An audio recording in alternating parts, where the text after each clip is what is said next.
Welcome back to Ferro Iron and Customs. I'm Michael, and today we're going to talk about gear ratios on the 50. I need a haircut bad, y'all.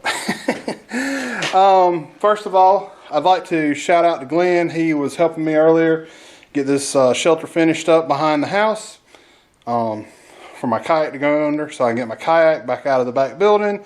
And I'm probably going to get the tires on the tractor and get the tractor put in the back building until I get the Mazda out of here. And then I get the tractor in the building and the Ranger in the building and the 50 back up here. Yeah, that's what we're planning on doing. Anyway. Alright guys, so I've done the best I could to get this glare out. I'm going to need to make something to block that light just a little bit. I put a light above the door so you'd be able to see the whiteboard. If I turn the light off, wait a minute. Can you still see it? No. You're getting glare from the lights back there is what it is. It's not the light dark. Anyway, the only thing is it says this is what the car would have had an overdrive.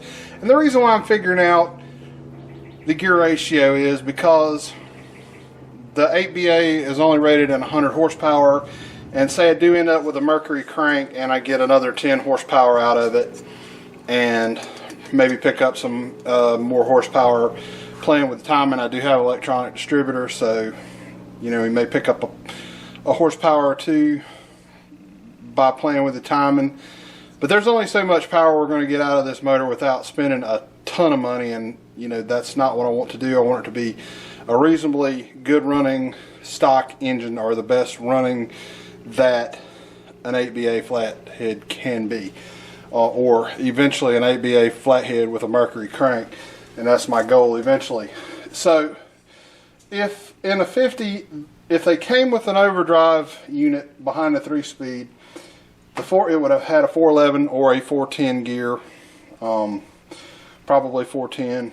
Usually a Ford uses a 410 ratio, and the gear ratios in the transmission were 2.82 for first, 1.604 1-to-1 on third, and 0.7-to-1, or maybe 0.6-to-1. I've seen both of them written.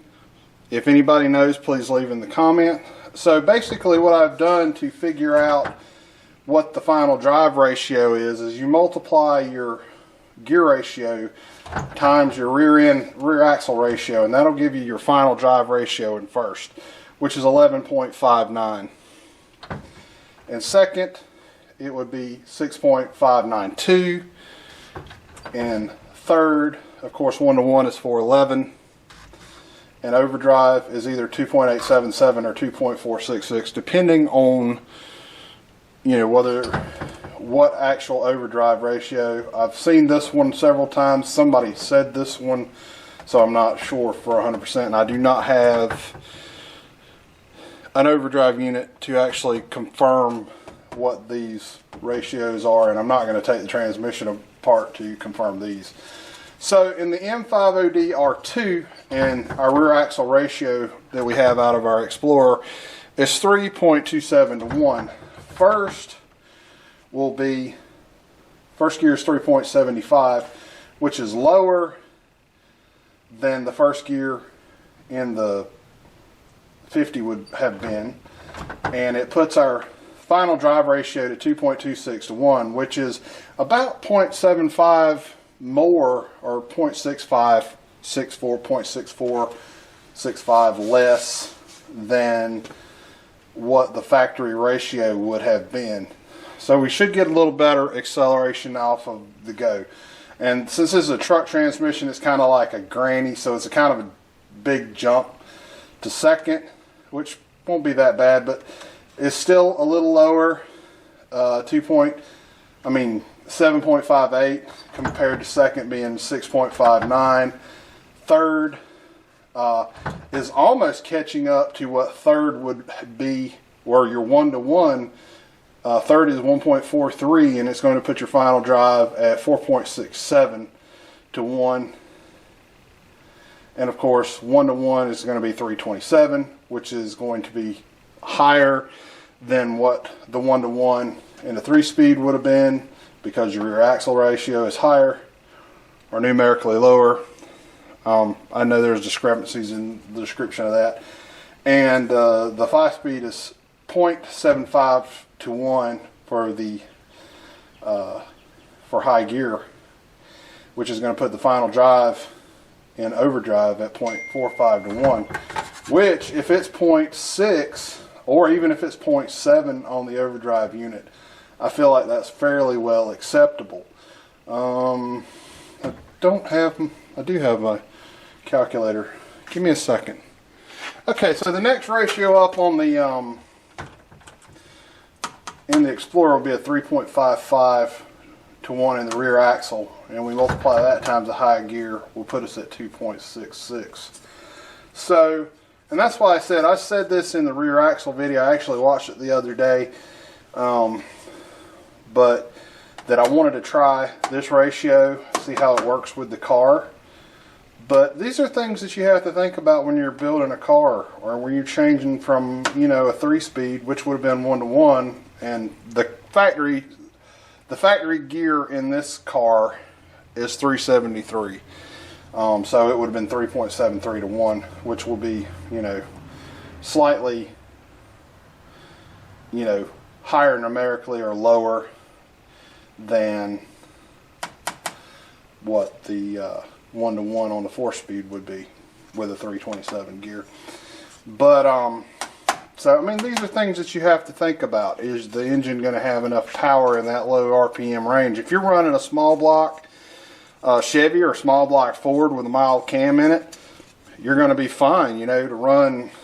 I mean, you know, you got to think a Mustang came with 273 ratio rear axle in the 5.0s, and this car weighs 3,200 pounds, which is about the same weight as what a fully loaded Fox body Mustang would have weighed. Granted, the fully loaded Fox body Mustang made 135 more horsepower. But anyway, like I said, these are things you got to think about if you change tire size. For an example, on my Ranger, it comes from the factory with a 235. 75, I believe, is what the factory size tire was on it. 15. It was a 37 12 50 15 on it now. It had 373 gears in it, and I'm running 513 gears in it, you know, because of the bigger tires. So, I mean, that's all things you got to think about. Alright guys, I know there wasn't a lot of information in that video this week. I just don't have time to make a video. I've made a decision. I do have some things that I would love to make videos that I could sneak in while I'm working on the Mazda, but I'm going to go ahead and put 100% of my focus while I'm not at work on that car over there, because I need to get finished with it. We're still a couple weeks out from being able to paint it. I want to give the primer at least another week to shrink before I try to paint it, and I've got to shoot the jams before I paint it. I've got to paint the inside of the trunk area, underneath the hood, and the jams before I paint it. So we're at least probably 2 weeks out before I try to paint this car. But I want to put my entire focus on to being done with this car in a couple of weeks. So I may not have a video next week. So anyway, like I said, I hope the information was good. I know it wasn't a lot of information in there, but you know, like and subscribe, come back. We're going to get that 50 in here at some point.